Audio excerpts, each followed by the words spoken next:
তো যে একজনের সার্টিফিকেট দিতে এসেছে স্যার, আপনি ছিলেন স্যার এনাকে বুঝলেন?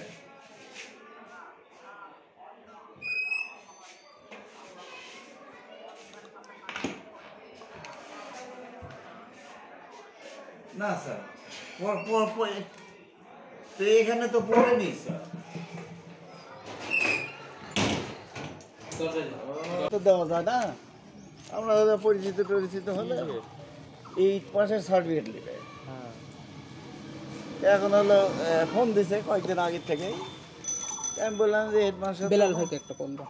হেডমাস্টার সাহেব তো নাই, তো আমি দায়িত্বে থাকি আর কি, মাঝে মধ্যে চলতে অনুরোধ করে যে ইয়ে দিছে, সপ্তাহে যখন তখন একটা দেওয়া যেতে পারে। ভেজাল হচ্ছে এই যে এখন ভেজাল তো এরাই করতেছে দেখতেছি।